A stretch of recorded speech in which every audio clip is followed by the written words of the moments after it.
Sami came to the ring, Sami Zayn, at the 9 o'clock hour, and the people love him, and he spoke to them in their language, their native tongue. What is it, Saudi Arabianese, or what language do they speak over there? I'm not sure. Possibly more. Please help me. Don't saw my head off. No, I have a family. No, let me go. Think of the children. Yeah, that's the kind of language they speak. But anyway, and then he said in English, that's why I know what he said, that he was proud to come out before his people and speak their language.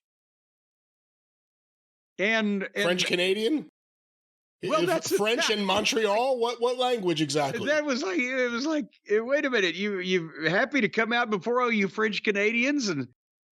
And we established before, and I've forgotten because it's confusing and it all revolves around religion, so I don't care to begin with. But Sami was on the outs over there. He couldn't go over there because the people that were running the place were mad at his people. But now they're not mad at his people anymore, and his people are your people, and your people are our people, and we're all people.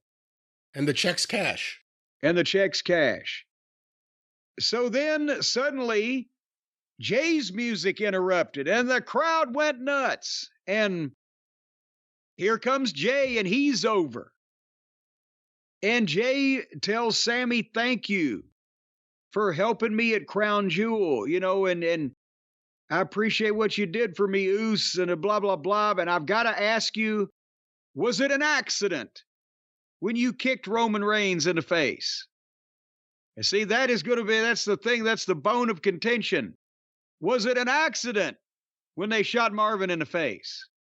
I'm sorry, that's the wrong movie. Was it an accident when he kicked Roman Reigns in the face? Oh, man, you shot Marvin in the fucking face. All Sami had to say was, don't you have Peacock? Go back and watch the footage. It's clear as day it was an accident. Well, he was standing in the fucking ring at the time, but nevertheless. So then when he asked that question, before Sami can answer, Jimmy's music plays.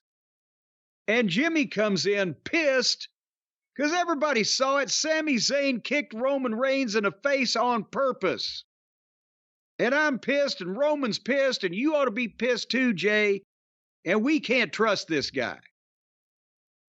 So now, here again, the dissension is rearing its ugly head in the bloodline, but Sami bowed up at Jimmy. You.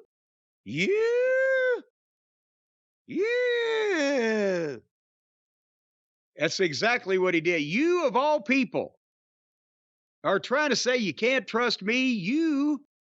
You're the one, and then they went back to the angle, and you know what? It fits. You brought me in the family to begin with. You're the one that kicked me in my face. You kicked Roman in the face, and you kicked Jay in the face. So why aren't you the one that we can't trust? And then, yes, I know you made bad decisions before.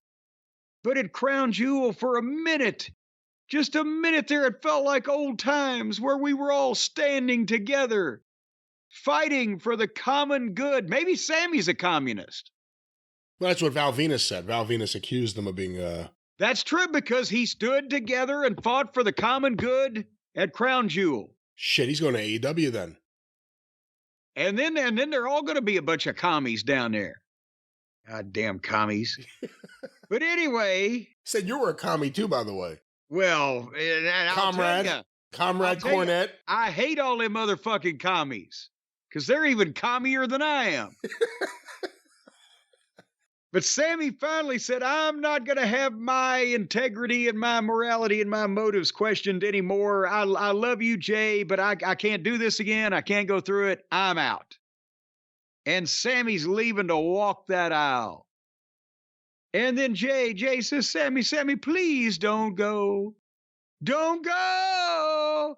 Oh, for Christ's sake, come on. No, stop. If you leave, at least in my lifetime, I will leave in the next minute. I had one dream come true. It's a nightmare. I could be loved by someone as wonderful as you. Please don't go. He said, please don't go to Sami. Did you go? Did you go away? Or are you still there, Brian? Hold on, let me remove these Q-tips that I stuck as far into my ears as I could. Hello? Well, sometimes you can get a little tickle out of that if you go in deep enough. Oh, let me try that. Yeah, and it's, as a matter of fact, if you go right till you feel your brain and then go just a little bit deeper, it feels fucking great. Oh, I'll let you know how it feels. Okay, and let me know if you can still speak English afterwards. But anyway, so Jay asked Sami, said, please come to SmackDown for the springtime. We'll stay up in the mountains so far that we can't be found. Did you put the Q-tips back in? I guess he did. So Sami said, please come to SmackDown, Sami, to talk it out with Roman and the whole gang. And Jay told Jimmy that Sami is family. And the people started chanting, Sami Uso, and all that type of thing. The end. So another incredible dramatic reading, a rendition, if you will, a perpetration of an Oscar Wilde stage play, adapted by Oscar Levant with with Rodgers and Hammerstein score. It's an expensive crew here. What'd you think? It was all right. The only thought is it feels like, it's like a reunion of everything from years ago, but it worked then, and so far, so good now. So you're saying it's deja vu all over again? Yes, Yogi. That's what I'm saying. All right. Well, hey, thank you, boo-boo.